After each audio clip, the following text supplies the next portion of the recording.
Good morning बच्चों। आइए हम लोग आज के टॉपिक पे चर्चा करते हैं। आज हमारा अपना टॉपिक है LCM and HCF of the co-prime number, यानी सह अभाज्य संख्याओं का लासा और मासा। पिछले वीडियो में हमने आपको बताया था सह अभाज्य संख्याएं, ठीक है। तो सह अभाज्य संख्याएं क्या होती हैं, पहले हम लोग इसे पहचान का एक रिवीजन कर लें। जब दो संख्याएं हो या दो से अधिक संख्याएं हो, ठीक है, अगर उनका कोई कॉमन कटर नहीं मिल रहा है वो संख्याएं सह अभाज्य कहलाती हैं। अच्छा, कॉमन कटर क्या होता है? कोई संख्या, कोई ऐसी संख्या जो दी गई संख्याओं को काटे, ठीक है। जितनी संख्याएं दी गई हैं, दो संख्याएं हो, तीन संख्याएं हो, चार संख्याएं हो, अगर कोई संख्या मिलती है जो सबको काटे तो उसको हम अपनी भाषा में, अपने बच्चा पार्टी की भाषा में कहते हैं कॉमन कटर, ठीक है।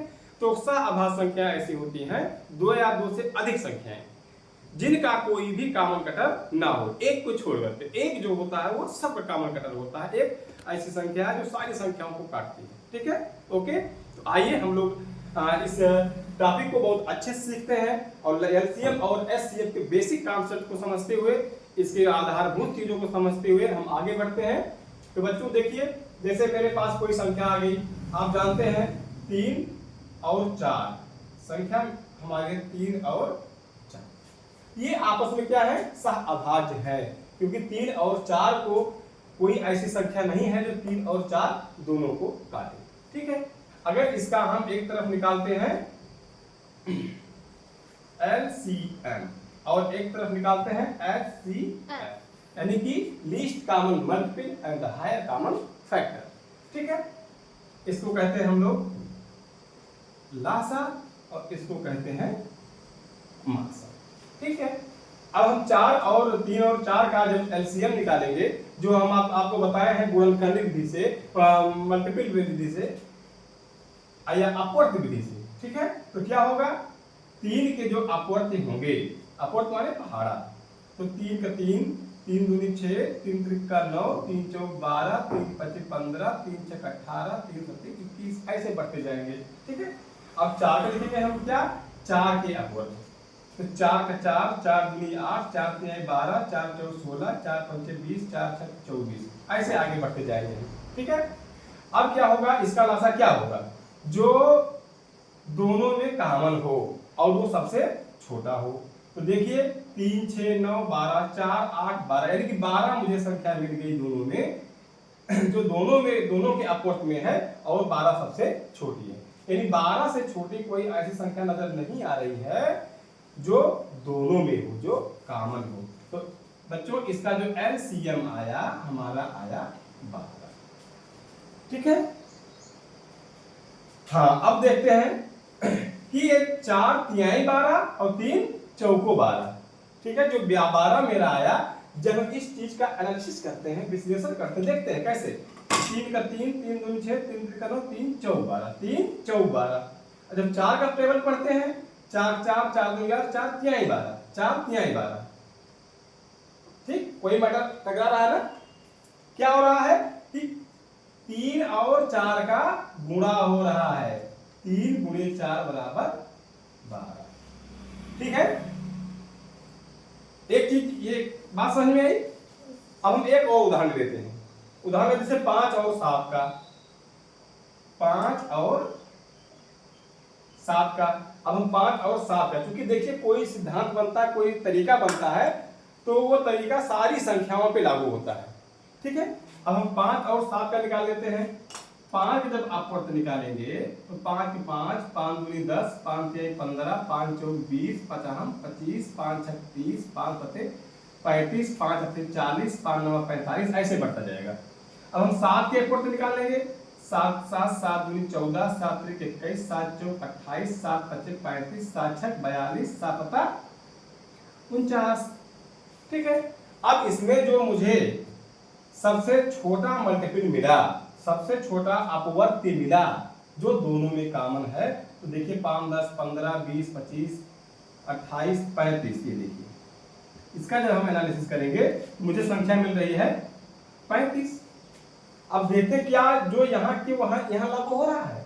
देखिए 5 वहां पढ़िए, 5 5 5, 5 दूनी 10, 5 तिहाई 15, 5 चौक 20, 50 25, 5 छक 30, 5 सत्ते 35, 5 7 35। ओके, 7 का 7 7 7 2 14 7 1 23 7 4 28 7 5 35 7 5 35। आप देखते हैं 7 गुणे 5 5 गुणे 7। तो हम आपको पिछले वीडियो में बताए थे कि 5 गुणे 7 करिए तभी 35 आएगा, और चाहे 7 गुणे 5 करिए तभी 35 आएगा। ये क्या है? गुणन की संक्रिया पे क्रम विनिमय नियम। ठीक है, ये गुणन की संक्रिया पे क्रम विनिमय नियम होता है। यानी कि जो यहाँ पे मुझे रिजल्ट मिल रहा था विश्लेषण करने पे, एनालिसिस करने पे, जो यहाँ मिला वही चीज यहाँ मिला। ठीक, तो ये बात हमारी क्लियर हो रही है कि जब दो को प्राइम संख्याएं हों, जब दो को प्राइम यानी कि सह अभाज्य संख्याएं हों, ठीक, तो उनका जो एलसीएम आएगा दोनों संख्याओं का गुणा कर दिया जाएगा। ठीक है, तो हम देखते हैं कि अगर मुझे 3 और 4 का एलसीएम निकालना हुआ, 3 और 4 का एलसीएम निकालना होगा, तो क्या करेंगे? 3 चौक 12 सीधा, क्योंकि हम जानते हैं 3 और 4 आपस में इनका कोई कॉमन कटर नहीं है, यानी ये क्या है? सह अभाज्य है, वो प्राइम है। ओके, ऐसे हम लेते हैं 5 और 7 का, तो सीधे अगर इनका 5 और 7 का मुझे एलसीएम निकालना हुआ, इनका एलसीएम हो जाएगा 7 5 35। तो बच्चों अगर मुझे संख्याएं दी गई हो, 2 या 2 हो या 2 से ज्यादा हो, अगर वो आपस में उनका कोई कॉमन कटर नहीं है, अगर वो संख्याएं को प्राइम हैं, सह अभाज्य हैं, तो मुझे बिल्कुल नहीं सोचना है, सीधे सीधे उन संख्याओं का आपस में गुणा कर देना है। ठीक है, बात क्लियर हुई? जैसे अगर मुझे निकालना हुआ 6 और 9 का, तो आप जानते हैं 3 संख्या ऐसे मिली, 6 को काटेगी और 9 को काटेगी। ठीक है, तो यानी कि इसका जो एलसीएम निकलेगा गुणा करने पे नहीं आएगा, क्योंकि ये आपस में कोप्राइम नहीं है। अगर यहीं पे इसको हम 5 कर देते हैं और दूसरी संख्या 9 है, यानी 5 और 9 इनका कोई भी कॉमन कटर नहीं है, यानी ये संख्या क्या है? कोप्राइम है। 5 और 9 क्या है? कोप्राइम है। कैसी संख्याएं हैं? कोप्राइम है। ठीक, जब कोप्राइम है, क्लियर हो गया, तो इनका जो एलसीएम निकलेगा 5 9 45। एकदम चुटकी बजाते हुए, पलक झपकते हुए आप डिसाइड करिए कि संख्याएं कैसी हैं, कहीं वो कोप्राइम तो नहीं। अगर कोप्राइम है, फट से गुणा करो, उनका एलसीएम आपके सामने। ओके, आइए अब हम चर्चा करते हैं आपके एचसीएफ पे। ठीक है, चर्चा करते हैं आप। हाँ बच्चों, तो आपने देखा कि संख्याएं जब कोप्राइम हों, जब संख्याएं सह अभाज्य हों, तो उनका एलसीएम कितनी आसानी से आ गया। कुछ नहीं करना है, ये डिसाइड करिए संख्याएं कोप्राइम है, फिर उनको आपस में क्या करना है? आपको गुणा कर देना है, और जो गुणनफल आएगा वही आपका अभिष्ट एलसीएम हो जाएगा। आइए हम लोग एचसीएफ की चर्चा करते हैं। कैसे? कि ऐसी संख्याएं जो आपस में कोप्राइम हों, उनका जो एचसीएफ आएगा, ठीक है, आप जानते हैं कि एचसीएफ कटता है। ठीक, जब दो संख्याएं दी गई, जैसे मुझे मिल गया एक संख्या 4 और दूसरी संख्या 6, उदाहरण के ध्यान से देखिए, ये संख्याएं क्या कोप्राइम है? नहीं, ये संख्याएं कोप्राइम नहीं, सह अभाज्य नहीं। ठीक है, तो इनका जब एचसीएफ निकालेंगे, ये देखते हैं कि कौन सी ऐसी संख्या है जो इसको भी काट दे और इसको भी काट दे, और बड़ी से बड़ी संख्या। तो बच्चों सबसे छोटी संख्या 4 है, तो 4 का हम मल्टीप्लाई कर लेते हैं 2 गुणे 2। अब इसमें से देखते हैं कि आप 2 4 भी काटेगा, 6 काटेगा। ओके, यानी 2 से जो है 4 भी कट जाएगा और 6 भी कट जाएगा। तो इनका जो एचसीएफ आएगा वो आएगा 2। ओके, ये तो हमारा जनरल सवाल हो गया। अगर हम आगे बढ़ते हैं और संख्याएं ऐसे मिलती हैं जो क्या हो? कोप्राइम हो। जैसे यही हम उदाहरण लेते हैं 3 और 4 का। क्या निकालना मुझको? एचसीएफ 3 और 4 का निकालना है। ठीक है, तो हम देखते हैं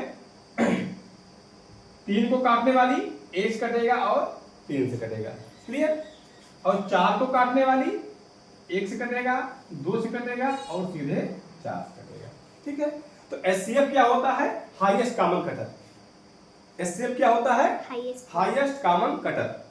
ओके, या highest common factor. Factor means cutter, हम लोग अपनी भाषा में कटर बोल देते हैं। ठीक है, जो काटे वो कटर हो जाता है। तो इसमें क्या मिल रहा है आपको? 1 मिल रहा है। क्या मिल रहा है?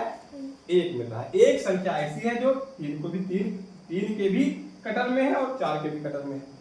ठीक, यहाँ तक बात क्लियर हुई। एक उदाहरण देकर हम लोग बात को और क्लियर कर लेते हैं। जैसे हमने यहाँ लिया था 5 और 7, चलिए हम 5 और 7 ही ले लेते हैं। Any confusion? No confusion. 5 और 7 का मासा, महत्तम समापवर्तक, तो 5 के फैक्टर यानी कि 5 के गुणनखंड x कटेगा और सीधे 5 से कटेगा, और 7 के गुणनखंड x कटेगा और 7 से कटेगा। ठीक, तो इनका जो कॉमन फैक्टर सबसे बड़ा मिल रहा है वो मिला 1। ठीक है, कुछ बातें क्लियर हो रही हैं। अभी 1-2 उदाहरण और बताएंगे तो बातें और क्लियर हो जाएंगी। ठीक है, अब हम ले लेते हैं 12। ठीक है, और क्या ले लेते हैं?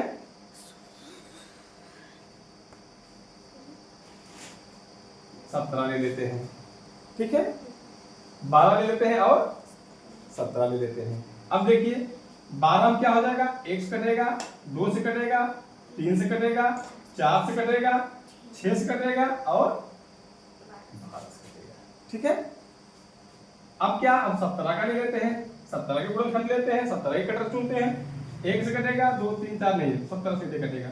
ओके, तो अब इसमें कॉमन कटर क्या मिल रहा है? 1। तो बच्चों पहले उदाहरण में भी कॉमन कटर अगर दोनों संख्याएं क्या हो, को प्राइम हो। ठीक, तो पहले उदाहरण में यानी 3 और 4 में भी हमारा एचसीएफ कितना आया, 1 आया। और जो अगली संख्या हम लिए थे 7 और 5 से कितना आया, 1 आया। और अगली संख्या हम के लिए क्या ले लिए, 12 और 17। इसका कॉमन कटर, इसका जो एचसीएफ कितना आया, 1 आया। तो एक बात यहाँ क्लियर हो रही है कि जब दो संख्याएं हो या 2 से अधिक हो और वो को प्राइम हो, उनका जो हायर कॉमन फैक्टर आएगा या ग्रेटेस्ट कॉमन फैक्टर आएगा वो आएगा 1। क्लियर? जैसे आपको पता बताया जाएगा घातांक में किसी की घात 0 होती है तो उसका वैल्यू कितना होता है, 1 होता है। वैसे आप लोग इस चीज को जान लीजिए, अगर 2 या 2 से अधिक संख्याएं हों और वो सहअभाज्य हो, यानी 2 या 2 से अधिक संख्याएं जो को प्राइम हों, उनका एचसीएफ हमेशा 1 होता है। कितना होता है, कैसे होता है, आप लोग जब निकालेंगे तो हमेशा अगर को प्राइम है तो उनका एचसीएफ हमेशा आपको 1 मिलेगा। ठीक है, तो आज हम लोग क्या सीखे, को एलसीएम एंड एचसीएफ ऑफ को प्राइम नंबर, इन सहअभाज्य संख्याओं का लासा और मासा।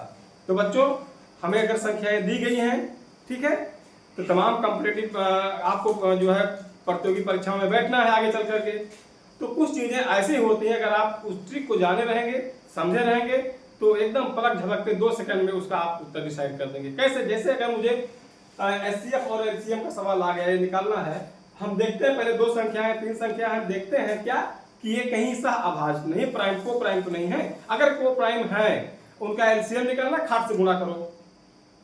अगर उनका एचसीएफ निकालना है, खर्च से 1 चुनो। ठीक है, आज की बात क्लियर हुई?